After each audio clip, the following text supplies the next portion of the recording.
What's up, my fellow players? So this is the part 2 of the card review of the Genesis set neutral cards. So let's jump right in and look at the pretty good card, by the way, which is gonna be the Bonded Warrior. The Bonded Warrior is pretty good because it's a 2 mana 3/3, but it's in two different types of bodies.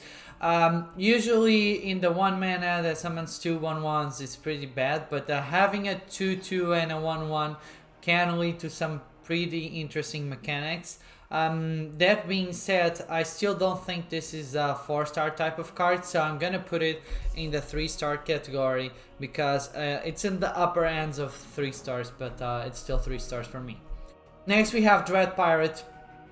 That is a card that's really interesting. It gives you a lot of flexibility. You can give some extra attack to one of your creatures if you want to do more damage, or it can also function as a 1 damage spell type of spell, because if the opposing creature has 1 health or less, then you can use this to get rid of it, and that makes this card really good. It has a lot of flexibility, so I'm gonna put this in the 4 stars because it works pretty well in any type of deck, and it gives you a lot of flexibility for 2 mana. Next, after this, we have Iron Tooth Goblin, where you remove durability from your Abundance Relic. Right now, this is a 3 star, in my opinion. The thing is that with the neutral of the Gods expansion, there's going to be a lot of focus in legendary relics and things like that. So every type of card that removes durability from the opponent's relic is going to be upgraded. It's going to be much better, and they're going to be used in the decks a lot. So right now this card's a 3 star, but definitely next year and next expansion it's probably going to go into a 4 star card because it's going to be run in every deck. After this we have Jackal, where this creature gets +1 strength for each creature that died this turn. It can be really interesting in an aggro deck if you're trading creatures and then you put this on the board. It can easily be a 2 mana 4/2, a 2 mana 5/2, and that's pretty good for its mana curve. It would be better if it had Blitz, but I still don't think it's good enough to be able to have like 4 stars in terms of rating, so I'm gonna put it in the 3 stars in this case. After this we have foolhardy Berserker, and this card is definitely 4 stars for me because anytime that I play this, anytime that I see other people play this, it's the #1 target to go for, because if you're running Vikings, this can get out of hand super quickly because this deals damage. It doesn't even necessarily have to be to the god, it can be to a creature. Whenever this deals damage, it's gonna give 2 extra strength to one of your Vikings, and in an aggressive deck this might make or break the victory, and in my opinion this is one of the best cards that Vikings have access to. So 4 stars. After this we have Rolling Watcher, another 4 stars by the way. At the start of each turn this gets +1 strength, and it has a pretty good stat line. Having 3 health is necessary. If it was 2 health it would be really bad, but with 3 health after turn 2, after the second turn, actually the turn after you play this card is already really good because it's at the end of each turn, it's not at the end of your turn. So you play it, it's gonna get 1/3. Opponent's turn's gonna go finish, and it's gonna go to 2/3. So on your next turn it's already a 2/3 on the first turn you play.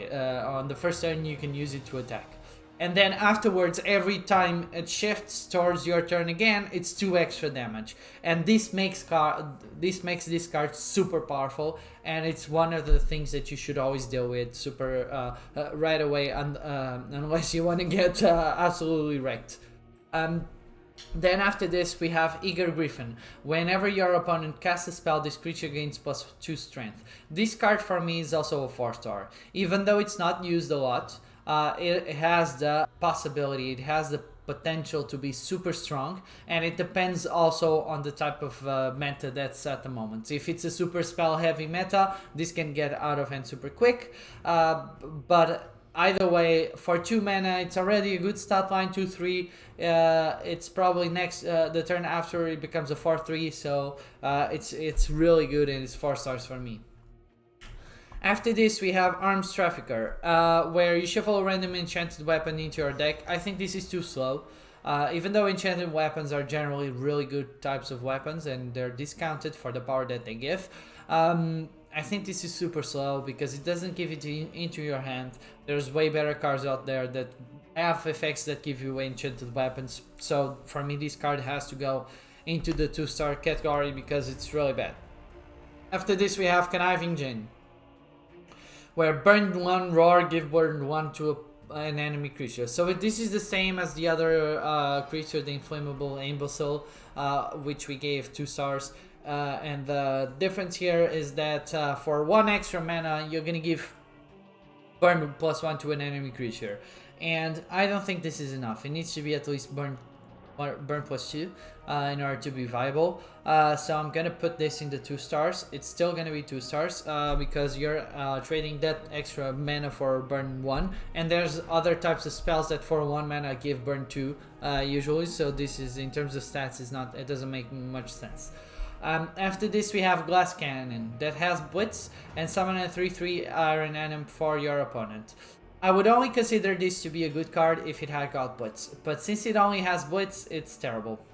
If you've played Hearthstone in the past, there's a card called Leroy Jenkins, which was super good. It had the equivalent to God Blitz. But the issue is that with Blitz you can only trade against other creatures, so you're typically playing this card as a removal, but the issue is that it's gonna summon another 3/3 for the opponent, so it's super bad. I'm gonna have to put this into 3 stars because it's not like terrible. It can be used, but it's generally not put in any type of deck. After this, we have Blade Traded Roses. Delve an enchanted weapon, put that into your hand, and add a copy of it to your opponent's hand. So this basically gives you 1 extra card to play. The thing is, you're never gonna be able to play the good, choose a good type of weapon because you're always gonna give it the same weapon to the opponent. So that makes this card kind of useless in my opinion, and I'm gonna put it in the 2 stars category. It's rare to have legendary cards in the 2 stars category, but for me this is absolutely terrible. After this, we have Dick Puddle Codes. Obliterate your hand. For each obliterated card, add a random rune to your hand. This card is kind of memey because unless you have only cards which you don't want to use, and typically you have at least 1 or 2 cards in your hand that are useful, you're not gonna be wanting to change them all for runes. So I would typically say that this card's a 3 star. It's not like 2 stars type of bad because it can be used in rune decks, but it's not gonna be great, so 3 stars. After this, we have Jason, Meus, and this is the first 5-star card here in the neutral set. Delving cards is really good, even though it's gonna add them to your deck, but the thing is, the meta right now is, for example, super control heavy, and having extra cards in your deck means that you will not fatigue before your opponent, and that can give you the final advantage once you get to the end of the game.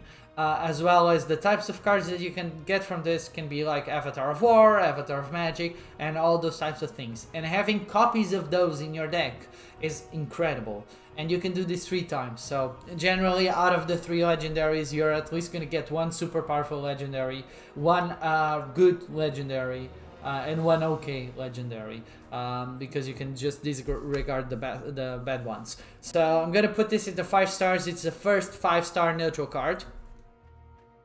After this, we have Influential Incubus.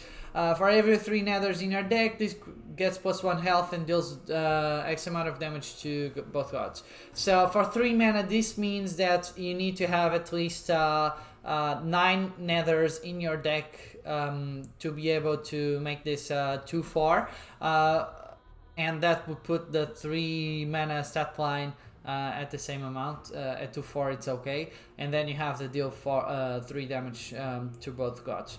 I say this card's really bad because typically if you're running right now, there's not enough good nethers to be able to do this. So I would generally play, and this card compared to other types of cards that have the same type of effect with, for example, Olympians, with Olympians in your void and things like this. This card's only good in the early game, so you need to draw it super early to be able to be effective. While the others, it's kind of, even if you draw it early, you can save it for later where it becomes more powerful. So this card definitely is a 2 stars for me because it's terrible. Next we have Wizened Warlock. Ward. At the end of your turn, deal 1 damage to a random enemy. The stats line's good, and the fact that it has Ward is what puts this card at the 4-star category. Because being able to deal 1 damage to a random enemy consistently, and a Ward means that it's fairly hard to deal with this card, other than with creatures. Puts this at the 4 stars, and it makes it a really good card to be able to play. Then we have Synergy Golem, another Atlantean, where if you control at least 2 other creatures, select 2. Randomly, one gains Twin Strike and the other gains Can't Attack. I think this is super meme, unless you want to like play the RNG roulette game. This card's 2 stars for me. It's terrible. After this we have Amplification Machine, and here I would say I like this card a lot, but I'm not gonna put, I would want to put it in the 5 stars, but I don't think it's good enough for that, because there's way better cards, like Jason's better, Demogorgon's better, so I'm gonna put it in the upper 4 stars, but it's 4 stars card, a 4 stars type of card, because the stat line's really good. 7 health is fairly hard to deal with, and the fact that it doesn't attack, it doesn't put any sort of direct threat to the opponent, means that most of the times this card's gonna survive.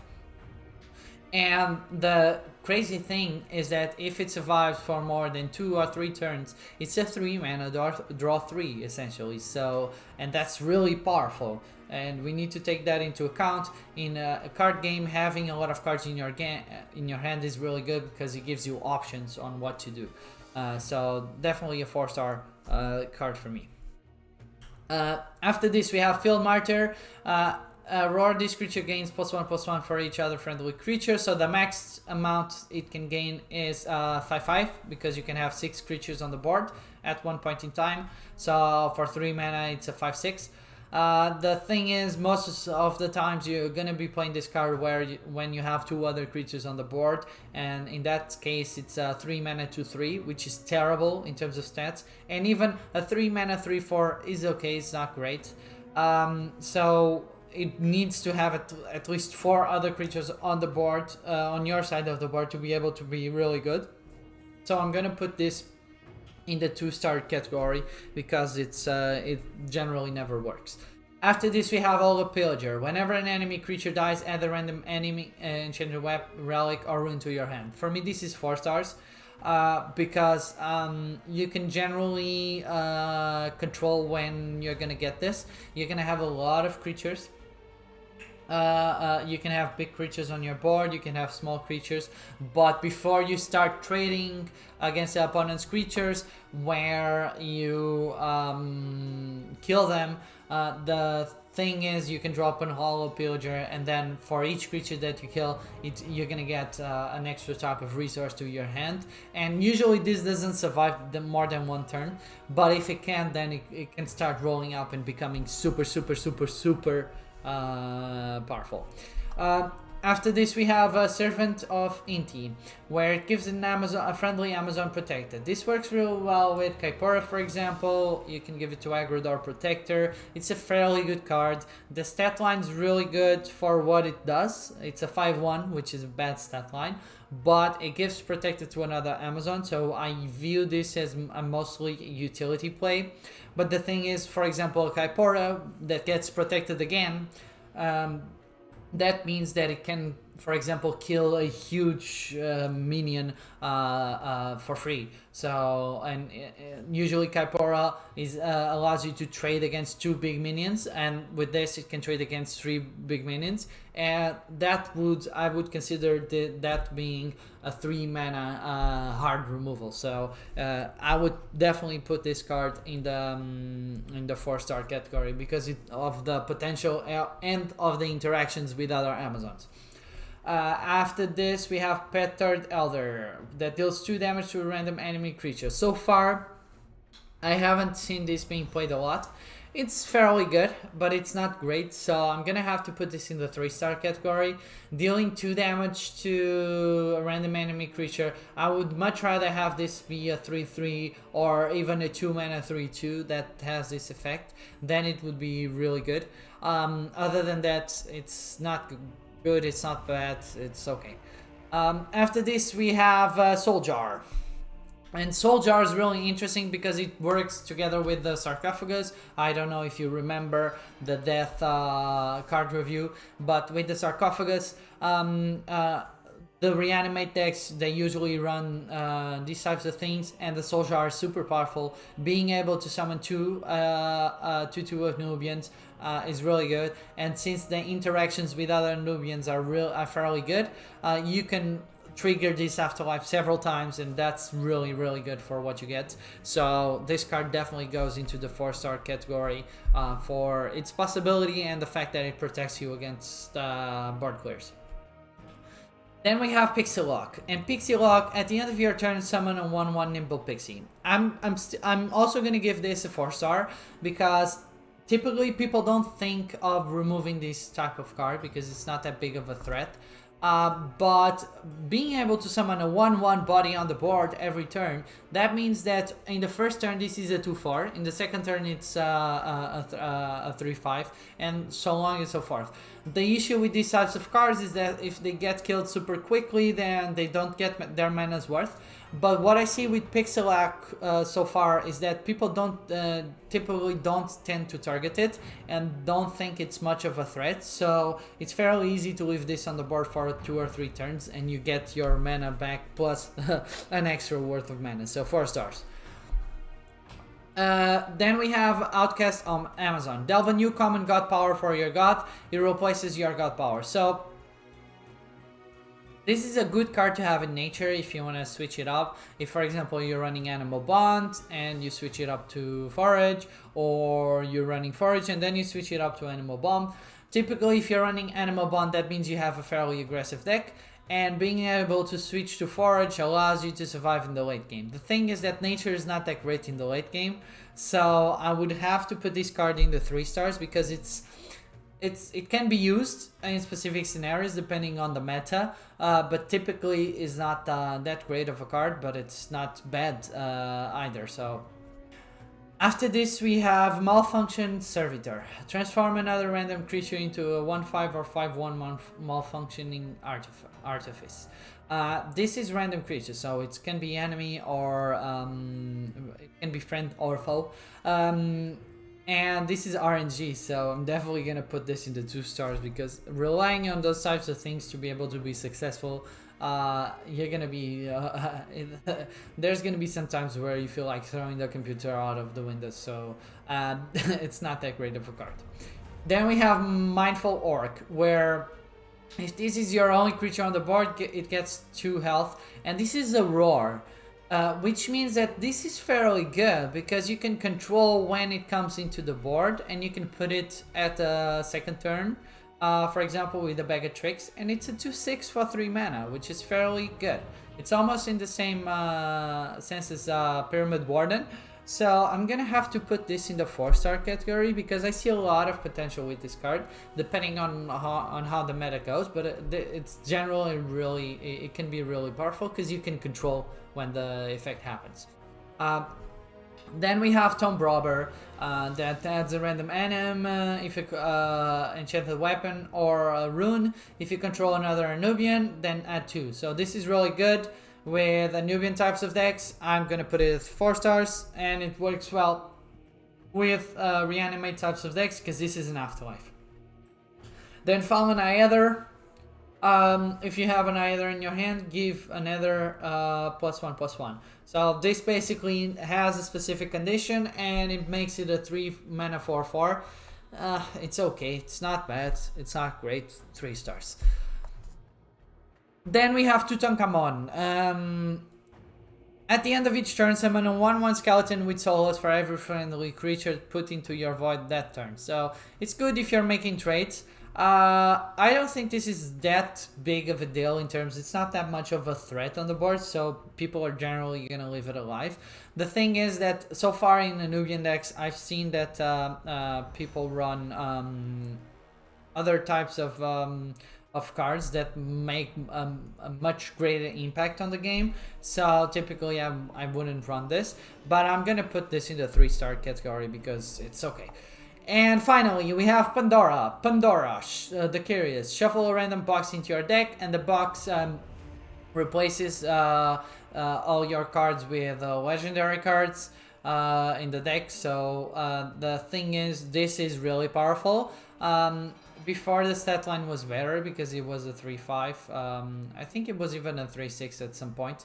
But it's a fairly good card because if you're running a super aggro type of deck, putting a Pandora there just gives you the option that late in the game you can survive because you're getting random legendary cards, and that they're typically higher mana costs and they're powerful. So you're going to be able to survive fairly longer. So I'm going to put this at the 4 stars mark.